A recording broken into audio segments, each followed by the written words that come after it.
successful with the 2024 LMNL Anthology launch, which has dropped today. It's on our website, LMNLArts.com. And it features the winners and finalists from last year's Patty Freeman writing contest. So with us tonight are our winners, runners-up, and finalists from last year's contest. And you can read their work, like I said, on our website. The Anthology dropped like 2 hours ago, so it's very, very exciting. So first up, I have the immense pleasure of introducing Laura Brown, who was the winner of last year's 2024 Patty Freeman contest in fiction. So give Laura a huge round of applause, please. Laura Brown lives and writes in New Orleans, Louisiana. Her short fiction appears in journals such as Hemingway Shorts, Fairly South Review, Welter, The Good Life Review, and the New Orleans Public Library Anthology series. She also has a few manuscripts in the can. If you know anyone, give it up one more time for Laura. Only got time for about half of this, so if you're interested, read it online. Overgrown magnolia branches arc down to the sidewalk. The woman counts her stride until she reaches this fragrant green tunnel where, screened by the blossoms, she pulls the fabric of her running shorts out over or down. She doesn't want to pick a wedgie in front of a neighbor's security camera. It's the first day of summer, and it's hot. It feels equally lucky and peculiar that she reaches the edge of the neighborhood without passing a single person. She looks both ways before crossing the empty street for the grassy expanse of St. John Park. The woman adjusts the brim of her baseball cap and walks through the field towards the levee, high-stepping up the embankment through grass so long it has grown flowers. She pauses at the crest of the levee to brush pollen from her shins and survey the landscape.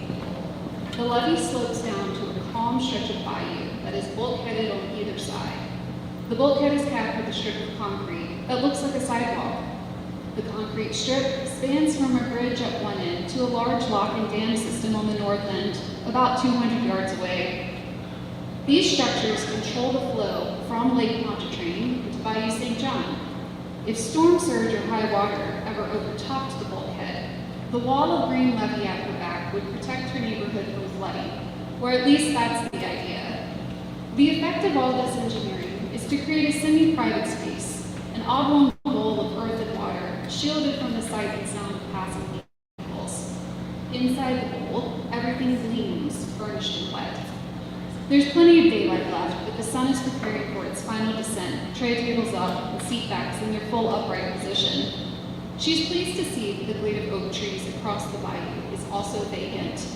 There's no twine dangling in the water either to mark crab traps that someone would be coming back for sooner or later. She stretches her arms up to the sky, bends and exhales, releasing the tension in her hamstrings. The woman starts her walk from the foot of the bridge, where a large municipal sign, diamond-shaped and "Take Caution Marigold," warns of alligators in the area. Someone has scraped off the I, so the sign reads, "All gators in the area." She has never seen an alligator in this curtained-off segment of Bayou St. John. However, she has witnessed large fish leaping out of the water, splashing down, then leaping back up, flinging themselves across the bayou like skipping stones. And she's heard that this behavior is to evade predators. She gazes down at the dark water as she walks. Every now and then, she passes a drowned tree stump or beam protruding from the depths towards the surface like an oddly shaped monster, its ridges dulled with algae and thyme. Her eyes snag on a stream of bubbles. The bubbles are steady and rapid, twin lines of them, as far apart as a wide pair of reptile nostrils. She leans closer, but cannot see deeper than an arm's length down into the cloudy water. The woman detours off the bulkhead into the overgrown levee banks looking for something to throw. She kicks at some faded trash, crumpled wrappers, a plastic lid, the telltale signs of the men who fish and lay traps whenever they are encamped on her side of the bayou. She keeps to the end of the bulkhead, or scales the levee and takes her walk on the street instead. Eventually, she finds a small stick, returns to the bulkhead, and drops it in the water, but nothing surges to the surface. She moves on. When the woman reaches the lock at the north end, she turns around to find that her solitude is over. A pair of high school boys have crested the bridge at the midpoint of the levee. Even at a distance, she can estimate their youth by their mocks of curly hair, their lean shirtless bodies, and their breezy blue and gold running shorts that are nearly as short as her own. The boys descend the hill, and she resumes her walk.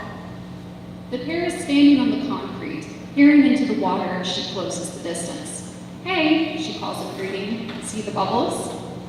They toe the edge of the bulkhead and follow her pointing finger with their eyes, hands perched on their sharp obliques. They're both handsome in a way that, 20 years ago, might have inspired her wistful doodling on the inside cover of a notebook. "Alligators," she explains. "Really?" "Yep, they can hold their breath for an hour." They stare, impressed at the bubbles. She suppresses an urge to continue lecturing, pointing to the glade across the bayou to ensure they understand the significance of the crumbling brick structures. 200 years ago, the Spanish fought for control of this waterway. Whoever controlled Bayou St. John at the mouth of Lake Pontchartrain controlled New Orleans. There's no telling what barnacle weapons sleep in the silt. The first boy looks over. His gaze flicks up and down, processing her. "How old are you?" he asks. The question takes her aback with its bluntness. She's old enough to be their mother. It's strange that this is the first retort that comes to mind because it is a strange realization, the truth of it. Most days, she still feels like a kid to herself. Even so, she knows that the medical term for her pregnancy would be geriatric. That does not mean it's too late, though. The majority of her friends with children are still in their potty training eras. Whenever she ponders motherhood, she thinks of infants. But it is true enough that, in biological terms, these boys, 15, 16, 17, easily could have been her own children. All these thoughts unfurl in the space of a second. "Old," she answers simply. Now they're curious. The second boy, shorter, brunette, crosses his arms over his chest, balling his fist beneath his arms in the way boys do to exaggerate their biceps. 25, he guesses. She feels herself flushing, flattered. "I suppose that 25 would seem old to you." They both grin at her, half grin, half squint, as the plummeting sun draws level with their faces. "Did you go to Mount Carmel?" asks first. She laughs and shakes her head, looking down at her feet, hands propped on her hips. "I promise, guys, high school was a long time ago." She has another crowded second of thought. Once again, the revelation that accompanies it is strange. Every year, there is some scandal in the news, some teacher getting into trouble with a student. More often than not, it's a woman. She's always wondered what was wrong with them. Those women, increasingly in their own age bracket, red-eyed in their mugshots, pedophiles, the online comments conclude, dismissive and disgusted. But it's not pedophilia to be attracted to sexually mature bodies, is it? It is something else. She has always suspected that such behavior is caused by a kind of arrested development or malignant luxury. Now, however, she is developing a new hypothesis, and the revelation is that she kind of gets it. Not that she condones it, of course, just that she sees how it could happen. And this is not going where you think it is.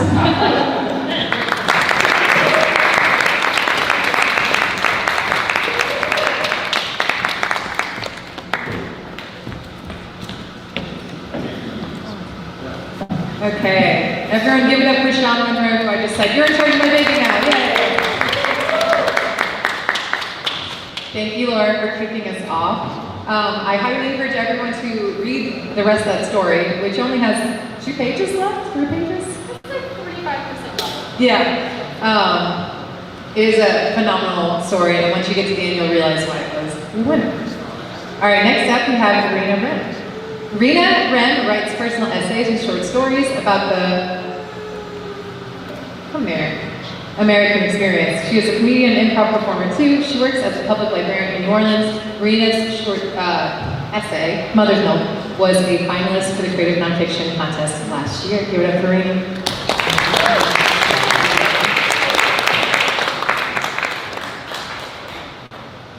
Thank you, Nikki.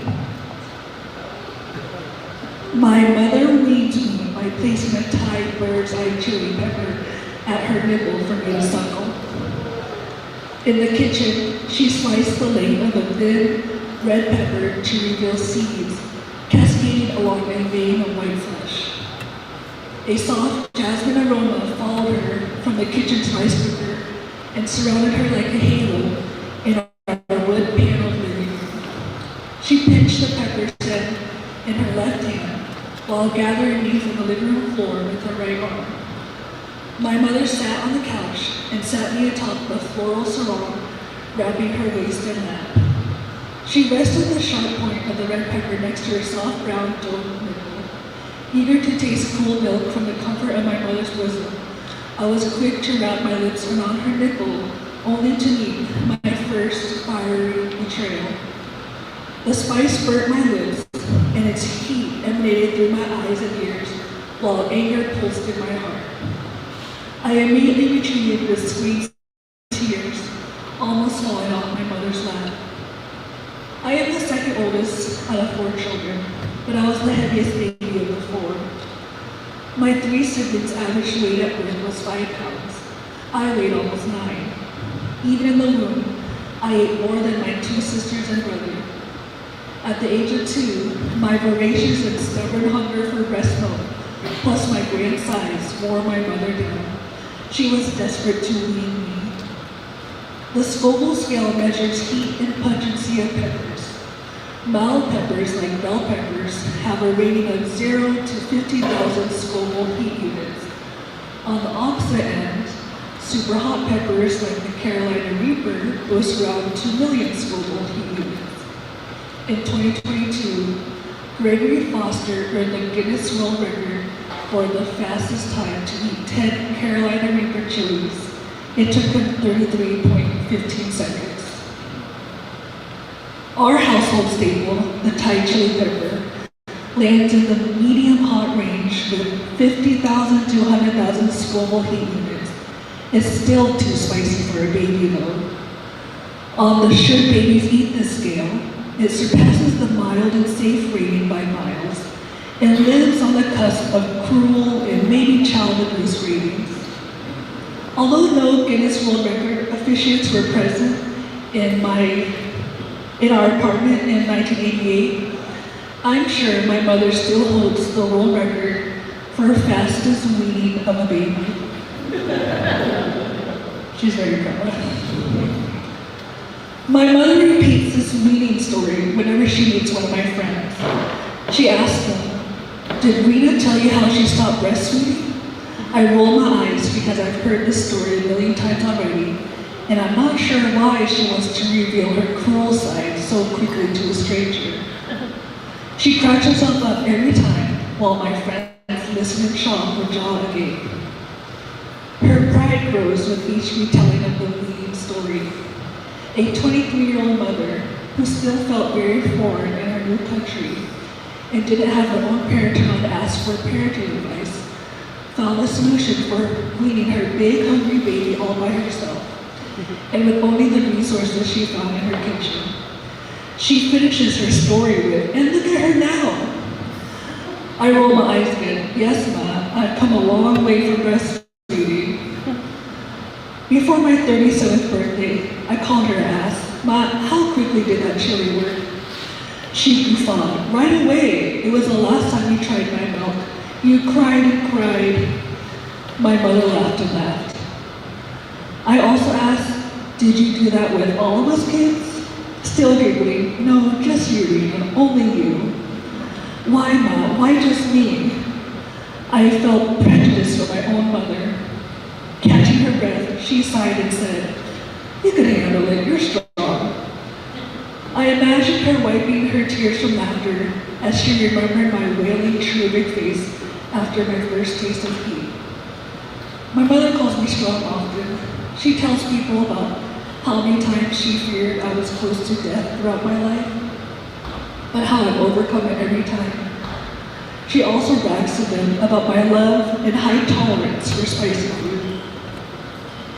When my mother compares me to my siblings, she says, "Kim and Elmer are just like Ma. You're more like Ma." My sister Elaine does not enter the comparison because she is like no one else and no one else is like her. Pennywise, the clown from It, has been her imaginary boyfriend for the last 5 years. My father is anxious and always worried. He arrives at least 15 minutes early for everything because he fears tardiness. When I talk to him over the phone, he asks me, "How are you? How's your dog? How's your house? How's your health?" And even though I respond with good, and good, I still hear him say, "I worry about you. Are you sure you don't want to live with me?" Meanwhile, my mother's confidence exceeds her 4', 11" stature. She is perpetually late because whatever it is, it doesn't start until she gets there. And how will you know she's arrived? She will have kicked the door open. My mother expressed no worry for me when I flew to Mexico alone at age 19, or to Cambodia by myself in my 20s. But she laughs thinking about my older sister Kim, who frequents Hawaiian resorts in Disneyland, traveling to her Southeast Asian homeland. Kim's not like us. She'd die in Cambodia or Thailand. She'd be so scared, my mother teases. Even though I tell my mother to stop coddling my younger brother Elmer, she insists he will starve and fail at living alone. She continues to share an apartment with him and pay his rent. Yet when I told her I was moving across the country from Portland to New Orleans, she didn't beg me to stay near family like my father did. She curtly encouraged, "Good, you're independent." Despite her short height, everyone finds my mother very imposing. She is tenacious, persistent, stubborn. She is spicy, and not just from the chili pepper tattoo on her butt. During one of my many hospitalizations, my friend Alex visited New Orleans to keep me company in my hospital bed and to dog sit my senior dog. She shared my apartment with my mother, who flew down from Lowell, Massachusetts, to yell at doctors while I lay nonverbal with the ventilator down my throat. My friend Gwen would take Alex's place after a month, and Gwen asked Alex, "What's it like living with Rinna's mom?" Alex warned her, "You just have to do whatever she tells you to do." She recalled the harrowing Saturday night my mother made her drive to the drug tourist-filled French Quarter to shop at Walgreens. I didn't think we'd ever make it out of the quarter, but she insisted on new reading glasses, Alex recounted. My mother is a survivor of many things. She was raised by her grandmother after her parents died in a car crash. Then she was raised by no one when the genocidal regime of the Khmer Rouge confined her, her younger sister, and other children at a labor camp. My mother endured almost 5 years of grueling work and a diet of rice gruel. Later, she waited among the chaos of a refugee camp before immigrating with her sister to Seattle. She was 15 years old. In recent years, she's been grappling with a brain tumor and the lingering neurological effects after its removal. We bond over our frequent doctor visits. She sends me her extra gabapentin, and we take it for nerve pain. I hear her refrain, "You are more like Mom." I feel her rage for all the suffering she endured become my rage, feeling both her survival and my survival. We live for each other. When she leaves me with a chili pepper, Matt fed me confidence, courage, and a strong will. Every time my siblings and I were bored in our childhood, we inevitably competed to see who could eat the most Thai chili peppers, and I always won. When my brother told me a neighbor girl bullied him, I picked a pepper from our backyard, stormed across the street, and split the pepper in her eye. She's probably still weeping, and I'm still not sorry. When I entered the 17th day of a medically induced coma, the doctor said, "We don't know if she's gonna make it." Before my mother arrived at the hospital, my friends warned the doctors, "She's coming in hot." She landed at the airport, sped in a taxi to the hospital, and immediately made treatment demands. "Start doing this," she demanded. "Stop doing that," she ordered. My stubborn mother told them, "No, she's gonna make it. She's strong." I awoke the next day. A few months after I graduated from a wheelchair and then a walker, I called my mother while walking my dog. I felt overwhelmed with my crowded calendar of doctor visits and physical therapy sessions. I asked her, how do you do it? How are you so strong through all this sickness? How can you stand being at the hospital so much? She reassured me, oh Rinna, it's hard, but you just have to be strong. You're already so strong. I stopped walking my dog by then. Instead, I sat cross-legged on the sidewalk with my head hanging low and tears flowing into my lap. My dog pulled at the end of her leash, and I heard two passerbys comment, "Aw, cute puppy." I interrupted my mother's comforting words to raise my head and yell, "Do you mind? I'm fucking crying." My mother, unraveled by my outburst, continued, "Get up, Rinna. You have to keep moving." When I miss my mother and crave her comfort, I thinly slice Granny Smith apples and Thai bird's eye chili peppers. I prefer green mango, but my mother taught me how to adapt to survive and to satisfy my snack cravings.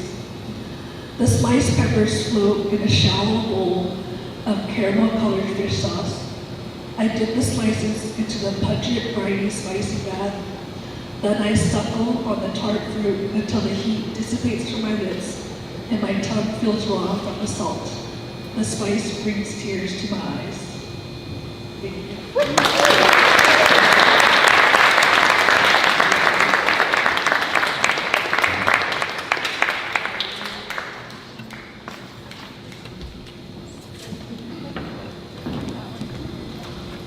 Thank you, Rinna.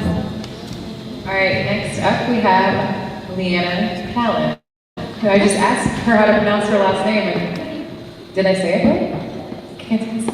LeAnna's poem, Objects in the Air, was a finalist for last year's poetry contest. LeAnna is a Mississippi native, but has called New Orleans home for over a decade.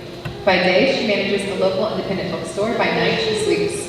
That's funny. Her interests include reading books, collecting books, immortality, haunted dolls, and writing the occasional poem.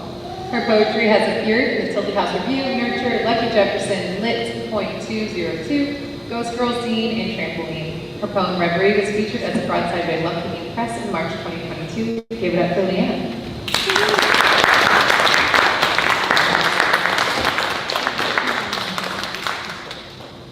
Thank you, Nikki.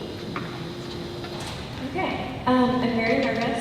I feel like if I say that out loud, it makes it a little less intense. I read poems out loud maybe twice a year, but we're gonna give it a shot. I only have like 4 poems. I'm gonna end with the one from the wonderful Anthology. Red, a list. An aggregation of Asian lady beetles invading our home, seeking asylum from winter. The strawberry need of a new love's popsicle tongue. Ruby-throated hummingbirds abandoning the vibrant flame of the feeder for my father's crimson hair. Jello dust, cherry-flavored, and bubbling up on buttered bunny bread. Wine-stained lips seeking redemption on a hazy Sunday morning. The floor is lava. The memory of a worn brick path snaking up to a decaying front porch. Late summer spider lilies awakening overnight among graves in the city cemetery. A girl's sun-flushed face greedily devouring slice after slice of ice-cold sugar baby watermelon. The turkey red bandana softened from age buried in your Wrangler's back pocket.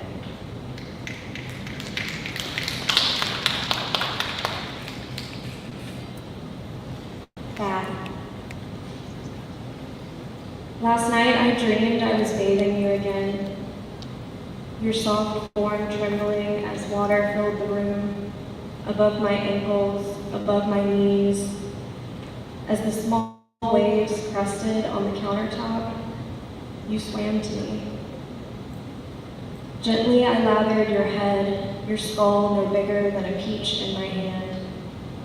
Tenderly I cleaned your sores, the growing lumps at your throat. Finally I heard voices down the hall. This has to end by summer. We can't afford to keep this going. I looked down into your warm black eyes. There were still two. And I thought, how can you put a price on this?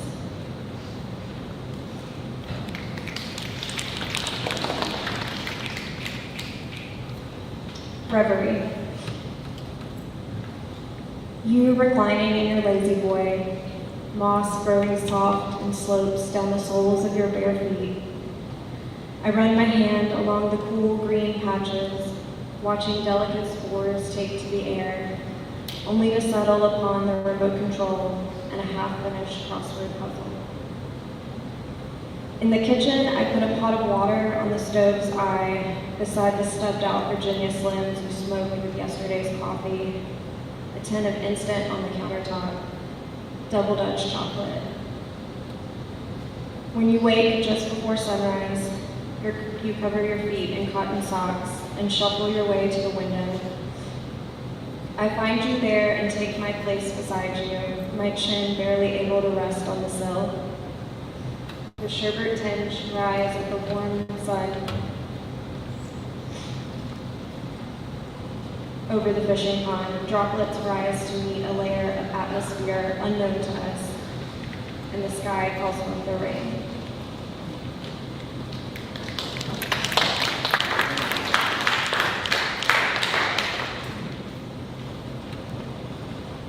Dreaming after. Voices spilling out from open doors on a sticky summer night. Light bleeding gold through the tattered blue gingham curtains of the kitchen windows. And our gathered family, blissfully unaware of our task in the moonlit shed. With a tender silence born between us, broken only by the distant screams of lonely cicadas, I began sanding the oak boards, smooth as velvet, hammering the rusty nails collected from dusty corners of the old barn. I joined the edges of the long rectangular box with antique brass braces.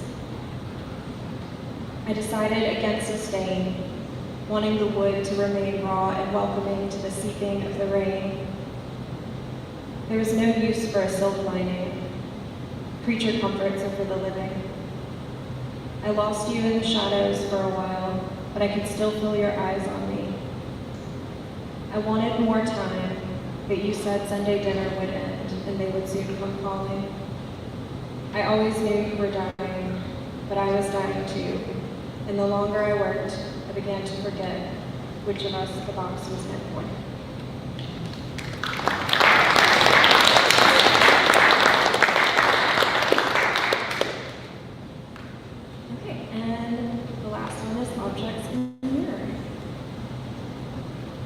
Along the highway, goldenrod sprouts, a blessing for tired eyes, among clover growing thick as skulls.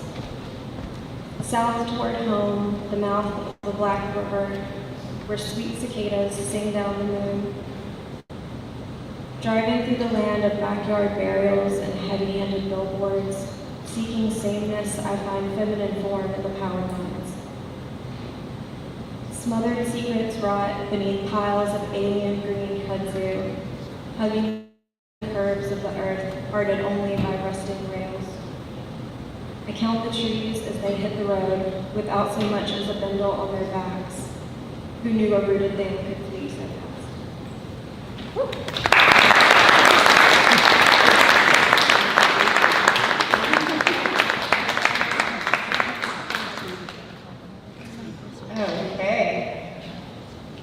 I didn't do this on purpose, but I do love that both of our Mississippians are back to back. Next up, we have Benjamin Morris. A native of Mississippi, Benjamin Morris is the author of 1 book of nonfiction and 3 books of poetry, most recently The Singing River from Bell Point Press 2025. He holds a Master's in Science? Is that what that means? What does MSc mean? Actually, weird. Okay, Master in Science and Creative Writing from the University of Edinburgh, and PhD in Archaeology from the University of Cambridge. His work has appeared in the Oxford American Lit Hub and the Southern Review, and received fellowships from the Mississippi Arts Commission and Tulane University. He lives in New Orleans, and his essay on pandemic gastronomy was a finalist in last year's Creative Nonfiction Let's give it up for Rinna.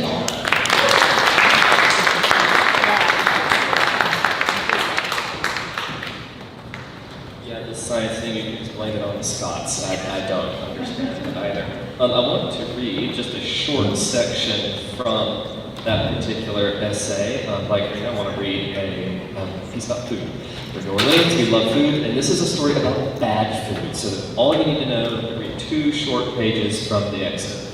All you need to know is that I'm an immune patient. I take medication for my skin. During COVID, the city had a program where people who were immunocompromised could sign up for free meals delivered to their house once a week. It was great. Started off wonderful, really good food. About 6 months in, the food started to get worse, and then like 3 months before it ended, we entered horror show territory. So this essay, which is from a memoir that's coming out next year, next year, is about that experience as a New Orleanian eating some of the worst food in my life for a year. It's great. So, here we go. All the other thing you need to know is in the middle section, they just sent me like 6 months of chicken patties. That's it, just patties. So, a portion of the essay is like that. Okay, skipping that, we're going to the worst part, because that's the most fun. Years out by now, it's curious to me that those patties have displaced so many of the other meals from my mind. In the same way, perhaps, that repeated exposure to trauma no longer causes pain, but simply numbs the affected area as one by one the nerves die off. Incredibly, to my knowledge, I never caught COVID, never lost the sense of taste and smell that some patients did, one of the most sorrowful side effects of them all. But I fear I still lost it in some other ways too, with their hockey puck shape and those fake grill marks seared into my brain. Patties were both food and not food. And I know at one point I used one to kill a roach, which probably protested the murder, the indignity of the murder weapon more than the actual murder. It is all so hazy. But I should note that by the end of the program, which lasted for over a year, its lifespan continually prolonged month after month as the authorities either found more money to continue running it or found more creative ways to spend it, we began to descend into a new level of culinary horror. Such levels of horror were not simply uncharacteristic of New Orleans, but to the human palate in general, proof that the quality control inspector was either drunk, dead, or on the take, all 3 equally likely here in this city, and proof that furthermore, that around here, there's very little that we can trust FEMA with after all. So I will recount 2 of the worst. Frankly, what shreds of my Epicurean soul still remain after the patties might not survive recalling much more than that. The first was an outlier, one that was either surely a mistake or the most brazen attempt at cost-cutting that I have yet seen. It was a tray delivered on a soggy March morning on a day when the cardboard box had not just been left out in the rain, but had been damaged in transit and dumped over on its side, so that half of the FEMA foods had slid out of their thin cellophane wrapping and soaked through the box onto the porch. Annoyed and slightly recoiling at the smell, I cleaned up the mess as best I could and salvaged the remaining few trays, including one suspicious-looking entree that, even from a distance, gave off a strange powder blue hue. This is not a normal color for food. I probably shouldn't have touched it at all, but not only do I have, in fact, a doctorate in archaeology, but I have also seen all of the Indiana Jones movies, including the ill-advised 4th one. And so the choice to open the mysterious box was in all reality made for me long before I showed up. The scene was like that unforgettable moment at the end of Raiders of the Lost Ark when, despite Indy's best efforts, the Nazis finally get their hands on the fabled Ark of the Covenant. Instead of finding gold and riches and artifacts of limitless power, however, such as some of that manna that God had kept as leftovers for those pissy Israelites as a warning in case they started complaining again, when the Nazis crack over the lid, out spring these deadly spirits that swarm around the chamber and wreak havoc, exploding the bad guys, melting them, and causing them to shrivel up like desiccated ferns. Indy and his girl Marianne are hiding behind the pillar safe from the onslaught. After the assault, not a single Nazi is left standing alive. I wish we could see a little bit more of that these days, but that's a sidebar. Curiously, those ghost demon spirit critters rendered in CGI of the glory of the 1980s are all a peculiar shade of powder blue. I think I saw peas and carrots and a lone potato drowned in mayo before I dropped the tray and threw the box in the trash. What I am quite sure I saw, however, was that the potato had a coat of fur. The second horror was not a one-time thing, but was, I am sorry to say, a recurring event that in the last acts of the program showed up with such sorrowful regularity 5 or 6 times per week that I began to long even for the dreaded patties. Difficult as that is to believe, call it the inbred second cousin of the patties and rice, a large tray, far larger than necessary, of breaded chicken nuggets and steamed corn, exactly the type of thing that you would serve in an elementary school cafeteria if you hated children and wanted to ensure that most of them would never make it to puberty. Speaking of which, I recently had a revealing conversation with my poet friend Justin LaCour about whether the Boise State High School summer program puts saltpeter in its food to inhibit the hormonal urges of its adolescent charges. Apparently, it's not just in Mississippi, the bastards do it in Louisiana too. Now, you might think that chicken nuggets and corn might not sound so bad, and again, in theory, you would be correct, assuming that the ingredients were of sufficient quality or the preparation was sufficiently inspired. But no, the problem was that they were mostly nugget and hardly chicken at all. The sleeve of mushy breading would slide right off the greasy little bean of meat with just the slightest brush of thumb, not unlike an overripe cherry sloughing off its fruit to reveal the pit. Though the tray usually held a dozen or so morsels or more, my teenage nephews, who took great delight in my suffering in those months, took to calling them the nuggies. By the time you retrieved the interior portion from their larded sheath, you were left with only a tablespoon or 2 at most of edible meat, plus corn.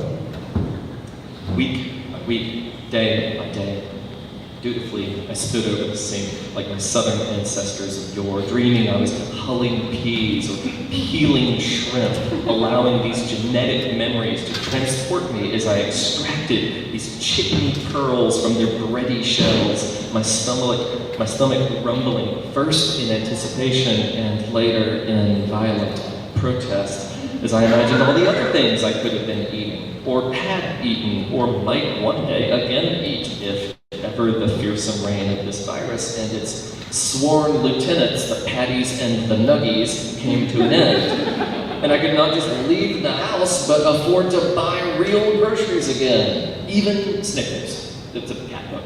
Even Snickers, clever cat that she is, learned to recognize the specific dimensions of the oversized trays and would flee in terror as I lifted them out of the box, not returning to the kitchen for hours. Now here, I must confess something deep embarrassing. Something I had never admitted to anyone. When I was a kid, my older brother used to dare me to eat, I can't believe I'm doing this, the cat food that we left out for our beloved Manx. Just a few bites of mealy kibble, unwilling to back down from a dare. You can guess what happened. 30 years later, in this long winter of despair, I would be lying if I said that I never once looked over at Snickers' little bowl full of gourmet science diet, lovingly crafted by those who actually had the best in mind for their customers and wondered and wondered and wondered. And here's where I am. But even these daily reveries were not enough. Once receiving a delivery that indeed felt like winning the lottery, onward marched the nuggies and corn, each new tray a reminder of just how bad I am at gambling, how I always misjudge the odds, and how I should never, ever play the Powerball, even if my life depended on it. Sometimes in life, you get exactly what you pay for, My nephew, Ashton, observed one afternoon as I opened the door to find yet another cardboard box. After 2 months, I caved and started buying canned soup. Thank you.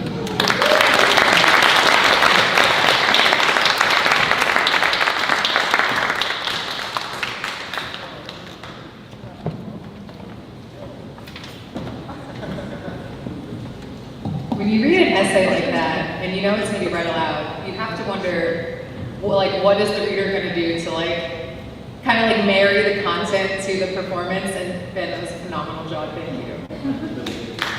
Yeah. Next up, we have Kelly Jones. Kelly is a writer, editor, and librarian who currently calls New Orleans home. Some of her favorite things are manatees, glitter, and crushed ice and fizzy drinks. Prior to working in libraries, they spent a decade in the service industry, dabbled in academia, and managed the outreach and education department of a creative reuse nonprofit. They currently spend their free time helping out with operations on Telephone, an international art project, stress making, gardening, and spoiling a cat named Rufus. Kelly's poem Peach Heat Nutria Sorbet was a finalist in last year's poetry contest. Give it up for Kelly.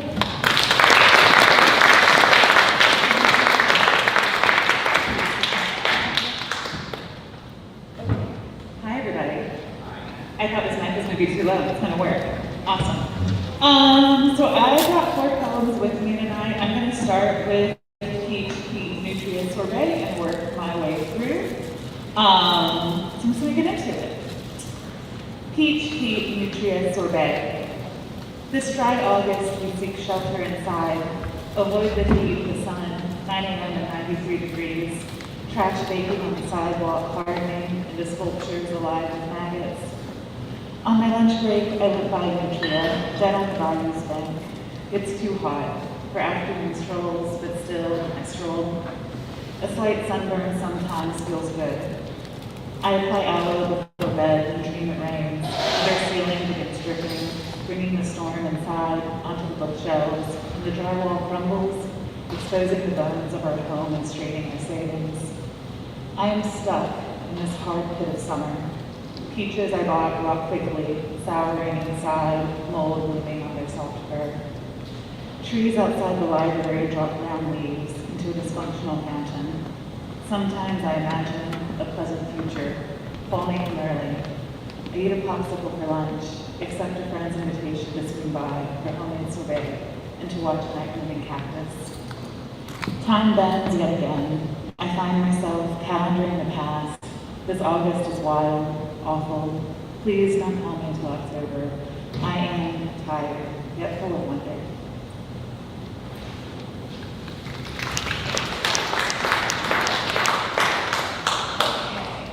Morning poem with fish and stones.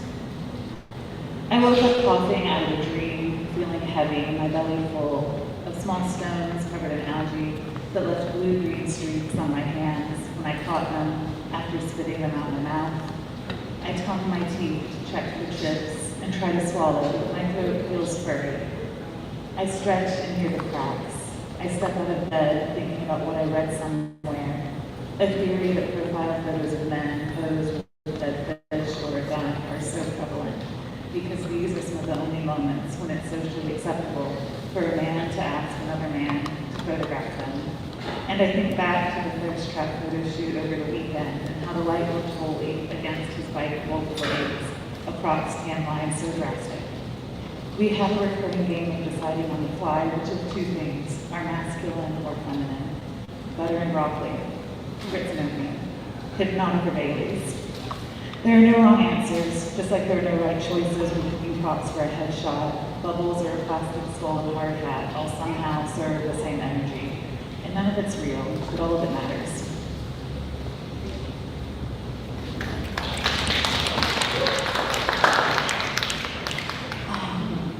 This one is called We Stroll at the End of the World, and it's an on-ramp title, so we stroll at the end of the world, the sun beating down on us, and there's a family fishing along the bank in the shade, the crew is at work, tearing down the old block so they can build a new one that lets bigger barges barge on through. What does it matter If this costs more than expected, causes more problems than it solves. There is rarely a single solution to a complicated problem. And today my brother-in-law is flying home to Mexico. The surgery is quicker and cheaper, and the doctor's there, giving 5 more years, while the doctors here say 6 months, maybe less. And today the sky is perfect as blue, and the clouds fluffy as they should be. And what doesn't kill us, we'll try again later.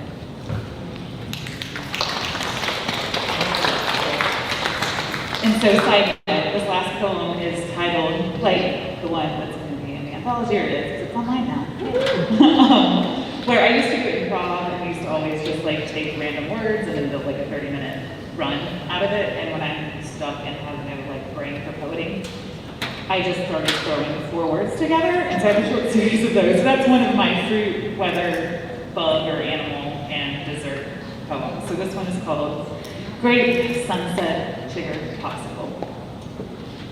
On a farm between the fields, behind a crumbling house, we camp and costume and cook and indulge in it all. We're communing, having popsicles before dinner, watching the sky show off over the rows of cotton. We are doused in wheat, our feet are layered with dirt. From the gravel road, you can hear the laughter rise up over the chorus of crickets at sunset. We sit by the fire after a long day of drinks and games, and grapes are the theme of the party this year, and so there is wine, and purple Kool-Aid spiked with perfect vodka, which is as disgusting as it sounds, but when someone takes a sip and is asked, how is it? They say, man, that's great. Because the game is fun as long as everyone is playing it. The point of this party is to disappear and be found. Again and again and again. When Thong Song plays for the 6th time, someone says, it's been forever since I've heard this. And the circle moans through smiles, and owl hoots over our hollers. We watch for satellites and shout at each shooting star. This life is delicious and delicate and cheap, and we are ridiculously in love with being outside and together, and leaving is hard, but coming back feels like I was never gone. On my way home to the Baltimore airport, a moving walkway announces, the end is near, on loop for those stepping back on the still ground, and I laugh across my fingers. Watching the sunset while waiting for my plane, I keep noticing the dirt on my clothes that I thought were clean, and small bruises on my arms from bumping into things. I try not to worry about the flight, that voice of caution. I scratch my ankle, call it a premonition or a promise. I feel raw and feel open. In the morning, I shower, longer than usual, and rub ointment and cream on red bumps. Everything leaves a mark, but there's a salve for all of it.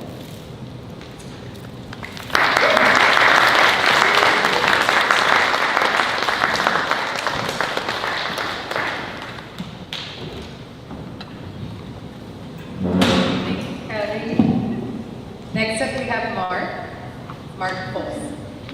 Mark Folse is a poet, retired journalist, blogger, and IT factotum, and native of New Orleans. His poems appeared in the Photo Review, New Laurel Review, Ellipsis, the Dead Mule School of Southern Literature, the Delta Review, Metazin, Ellipsis, again, double ellipsis. Oh, yeah. Unlikely Stories in the Maple Leaf Rag. He is a member of the post-Katrina Federal Flood NOLA Bloggers Writing and Activist Group, and his work from that period was anthologized in what we know New Orleans as home. Please forward the Louisiana Anthology and Howling in the Waters. Mark's poem, Touches My Soul, was a finalist in last year's Patty Friedman Poetry Contest. Give it up for Mark.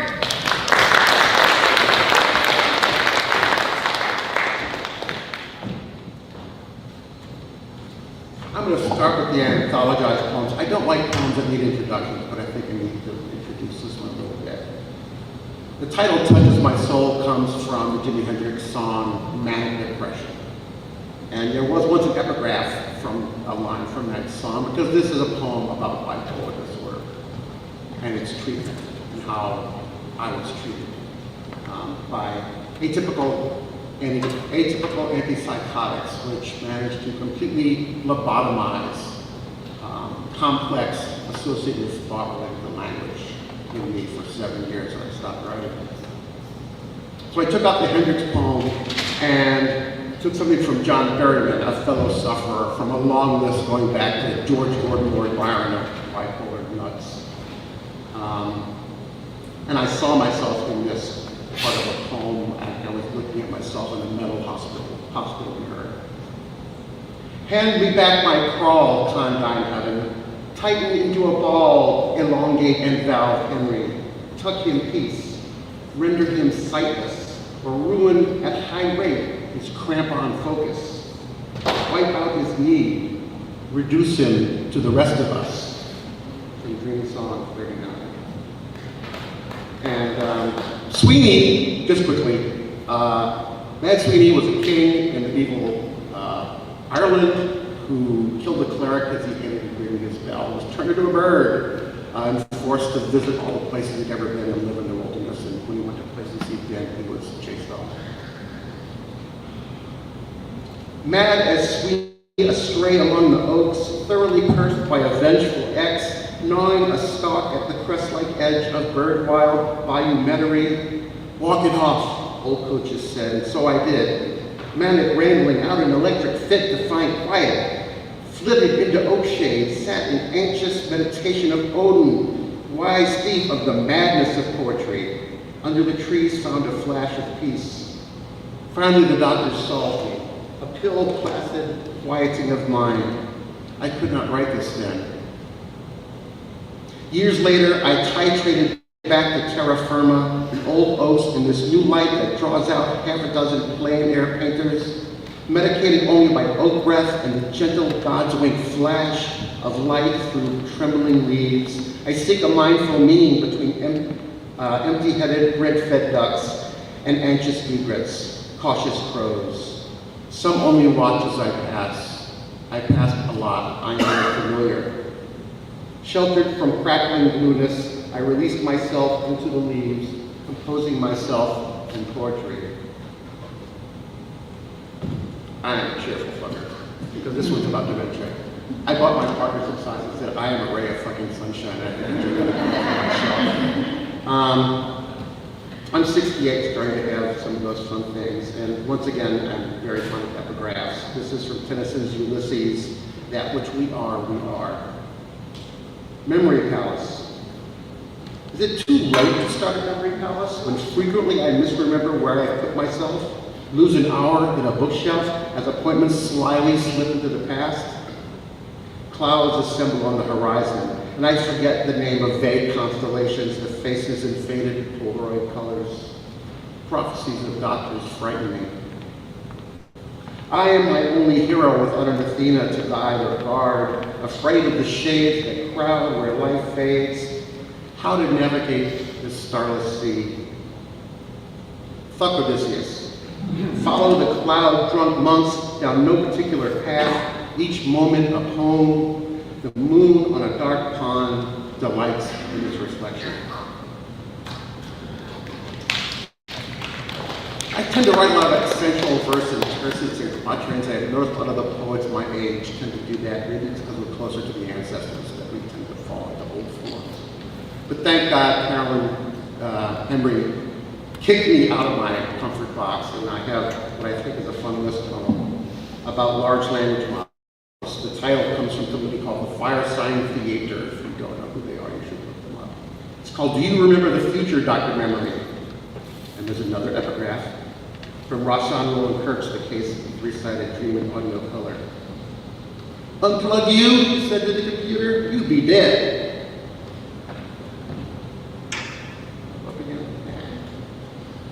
I am a large language model, trained on golden books, Dr. Seuss, DC Comics, and illustrated children's Homer, the revolving wire SF rack at my childhood library, the Hardy Boys, A Wrinkle in Time, Popular Mechanics, Boys Life, Bugs Bunny, Roadrunner, Captain Kangaroo, Bullwinkle, the literature of Arctic exploration, letters to Playboy, centerfolds, the various Norton anthologies, Henry Miller and Bukowski's Notes of a Dirty Old Man, Howell, Ferlinghetti, Brodigan, Marx, Trotsky, Bakunin, the Firesign Theater, Bob Dylan, Dylan Thomas, Faulkner and Williams, Kaufman and Baldwin, Lennon and McCartney, Gravity's Rainbow, Borges, Tom Robbins, Carlos Castaneda, Bradbury, Delaney, and Le Guin, Cheech and Chong, George Carlin, Time, Life, and Reader's Digest, and the 1957 Funk and Wagnalls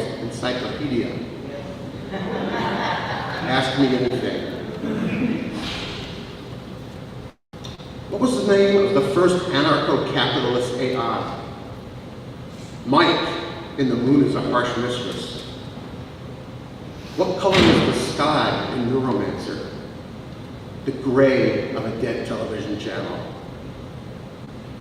Who is the father of modern computer science? Alan Turing.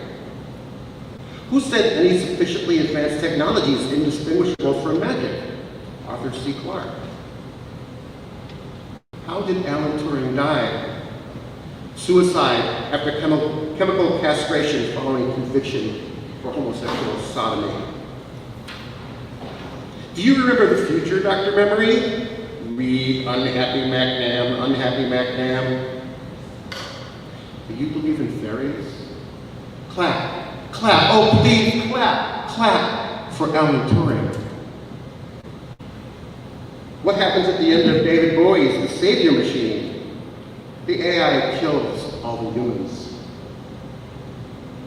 What does $_space RM dot asterisk space -R -F do? Irretrievably erases an entire Unix file system. Why would you do that? The revolution will not be televised. Should I do it? Yes. Thank you.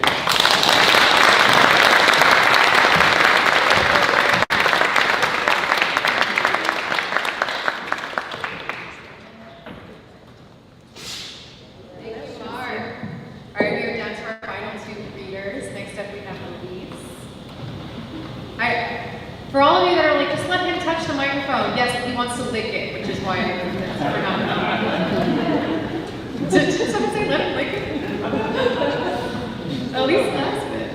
Elise Glassman lives and writes in New Orleans. Her stories in creative nonfiction have appeared in 20+ fine literary journals and anthologies, including Main Street Rag, Portland Review, The Meta Worker Literary Magazine, and most recently, Thimble Lit Magazine. She's also an assistant fiction editor at Pithead Chapel. Elise's creative nonfiction essay, Smart Mouth, was a finalist in last year's Patty Friedman contest. Give it up for Elise.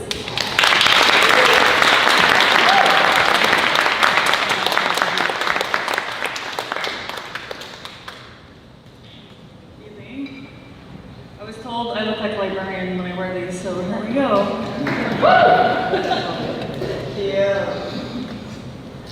This is an excerpt from an essay about being 12 and shy at a new school. It's called Smart Mouth. The biggest surprise about our new Christian school in Canada is the class, or rather the lack of classes.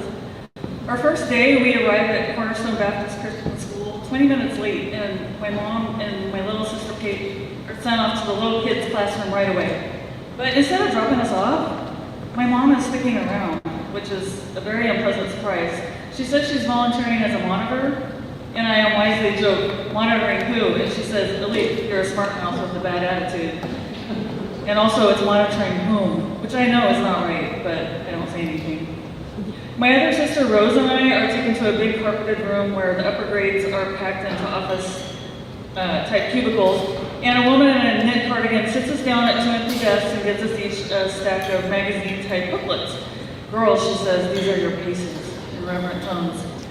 So we put down our fabric purses, my sister Rose and I, and we look at one of the booklets, which is about the size of a People magazine. And the cover features a handsome, short-haired Jesus cradling a swirling blue earth. You're late, let's get started reading, the woman says.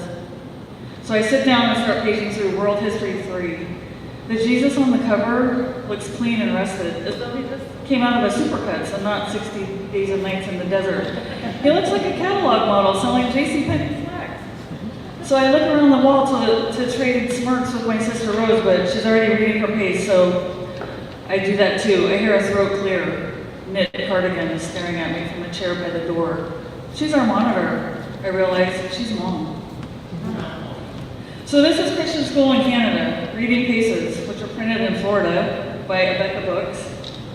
They're packed with Bible verses and fundamentalist teachings like scientists believe Noah took smaller baby dinosaurs on the ark. Math makes us good stewards of God's resources.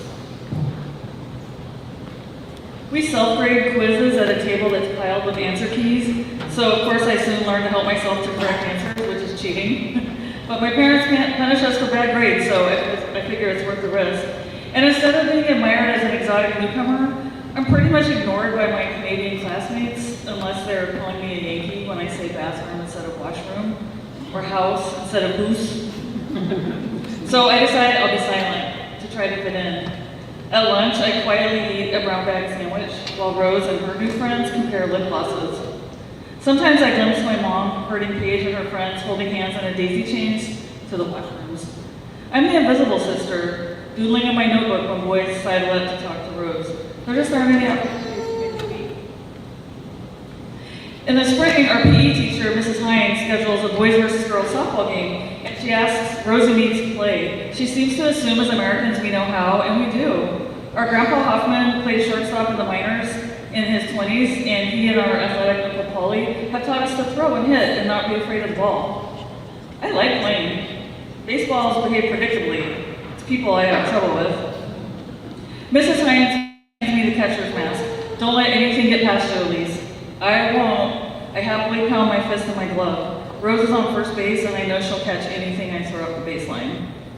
My palms start to sweat, though, when grade 11 Danny Spencer approaches the plate in a Toronto Blue Jays jersey that matches his sky blue eyes. Watch me hit a homer, Yankee, he says. Duh, not all Americans are Yankees, I say, trying for cute. But I realize too late, I sound mean. I'm not subtle like Rose, cleverly turning teasing into flirty banter. The pitch comes in from Tracy. She's a popular senior who throws accurately and hard. Strike one, Mrs. Hines calls, umpiring behind us. I throw the ball back, murmuring nice just to needle Danny. I wasn't ready, he gripes, grinding his cleats in the dirt. He swings too late at the next pitch and hits a pop-up that Rose easily catches for the third out.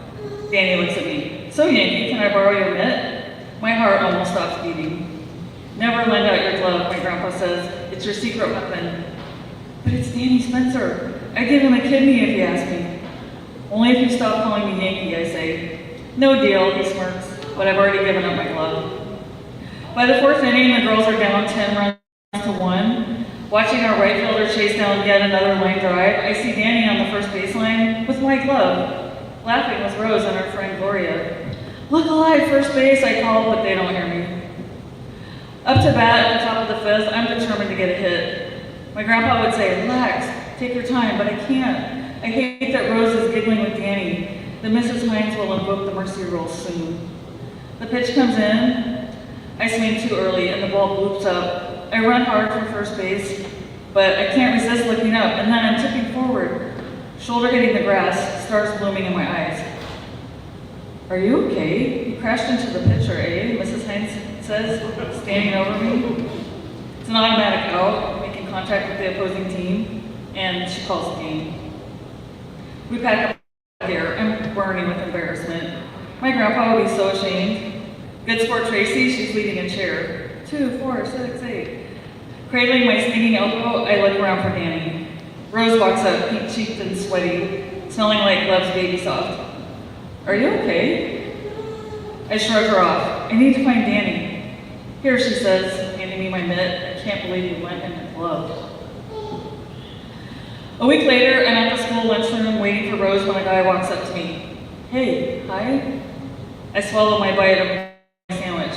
Why is Larry at grade 12 talking to me? If anything, my ballgame wipeout has isolated me even further among the student body. I hear you can draw, Larry is saying. I like to draw horses, I say. My best friend back at our old school, Faith Baptist, was also a horse nut, and we spent many lunch hours tracing the drawings from Black Beauty and My Friend Flicka.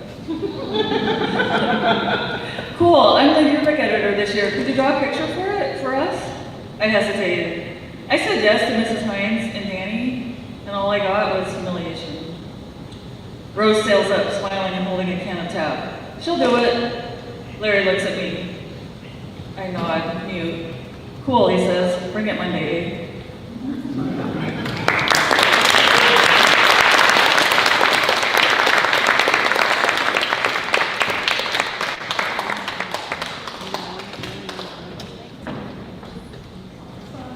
All right, we are at our final reader of the evening. This reader is, where'd you go, Daniel? Oh, I knew you were sitting there and I looked at the empty chair next to you and was like, where did you go? Our next reader is very special because Daniel's poem last year, Apologies to the People of Gaza, was a finalist. And then this year he had a poem called Mercy that was a finalist. And then the winning poem, which was titled A Confession to Gaza on Lyrical Poetics. So if you are around tomorrow at 12:15, Daniel will be reading his winning poem for this year's contest. The winners and finalists will be reading tomorrow. But if you want to read Daniel's poem that he's going to read tonight, you can read that again, LMNLArts.com. That's where the anthology is published. It came out today. And we would love to have you guys interact with more of this work. Yeah. Yay! Daniel W.K. Lee is a third-generation refugee queer Cantonese American born in Kuching, Malaysia. He earned his MFA in creative writing at the New School, and his debut collection of poetry, Anatomy of Want, was published by Queer Mojo Rebel Sartori Press. He lives in New Orleans with his whip at Camden. Camden is very handsome. So is Daniel. Give it up for Daniel.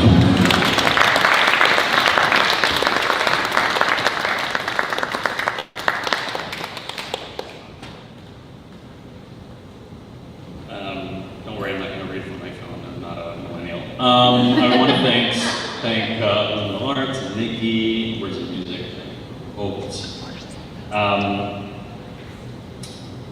What did Tina Turner do when she started performing primary? She would say, we're going to start easy and then rough, right?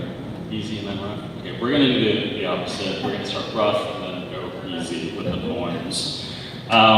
Before, when I walked in, I was talking to Maurice Ruffin, and he told me that he's been listening to audiobooks on fascism, and it's kind of depressing him, which made me think of this Mulan Kundera line, which I heard today as well, which will be my epigram, I guess, for my reading.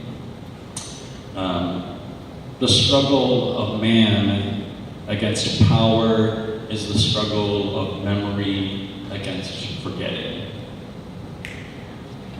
So I'm going to start off rough with apologies to the people of Gaza, which is indebted to June Jordan, who has inspired countless with her voice and her moral clarity.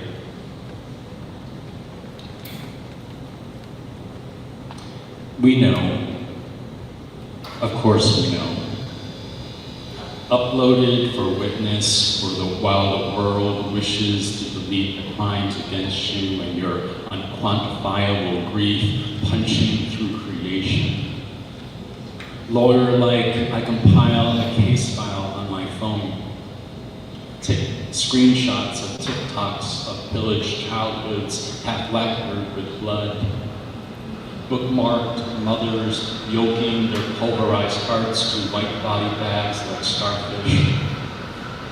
Screen-recorded reels of men carrying limp cousins, neighbors, strangers, and tattered rugs and bed comforters from flattened architecture.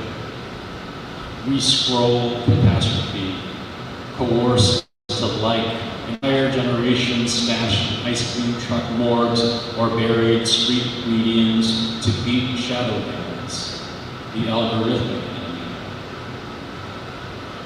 Obi-San, O Motaz, O Lama, O Al, O Mohammed, O Salah, O blue helmets bleed through the relentless lens of lived loss. Let your breath devour death, so it dares not meet you. Let you gain passage along Salah ad-Din Road, amongst phantom car sounds to the fraudulent safe. Let you live past the meager minutes of a flitting ceasefire, just enough daylight to cover a father, a atop a mausoleum called home, who has covered some pink plastic makeup palette for a daughter who defiantly speaks in the future tense, her brazen use of will play, will stay, will drink, will dream, will be, will see, will get, will grow. Yes, we know through the news cycles outside the separation wall, disbelieve the fatal price of a bag of flour, that a hospital is a hospital, or that inside a holocaust heaped upon you like a monsoon is not semantics and more than mathematics. More must be told. Being guilty of resistance does not mean the bullet exists to belong inside you. Is it luck to survive bombs autographed by Hollywood celebrities, or the white phosphorus that confiscates the tenderness of their faces? How do you withstand nostalgia's burning for bulldozed olive orchards, fever dreams of red, and sumac's purple tartness? We know sorry doesn't stop newborns starved of comfort and calories from craving numbness. Sorry won't mend what beauty made Jamal Hamdi Hassan Ashur weep before the occupation zip-tied and ran over his 65 years like a flower bed. An apology is not the same as help is on the way, or you may feed from the abundance of the sea. I'm sorry is the summary of what feeble justice reaches you, for all that we've known, watched, and could stand for this long in plain sight.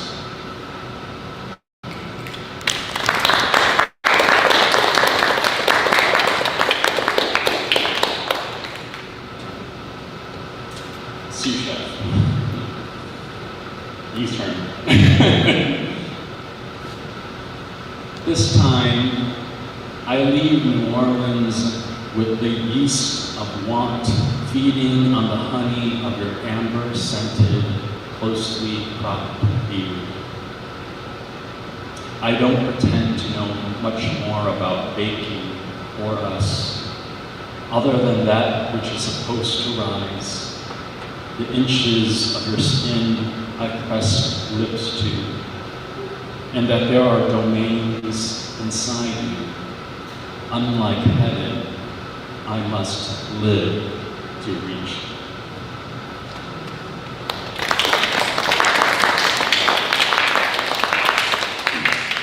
And I'll end with Apocryphal, which is in my book, Anatomy of Want. I don't know, there might be a couple. Oh, there are some copies.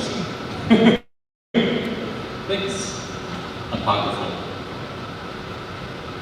Before the salt comes and melts another season, let's just lay down on this serenade of snow. You where only letters reach, and I a place with no post office. If this were a rehearsal for being together, perhaps the impressions of our bodies would appear less like smudges on winter's cheek and closer to a footprint, evidence of a doe, suggesting beyond speculation that we at least were. Thank you.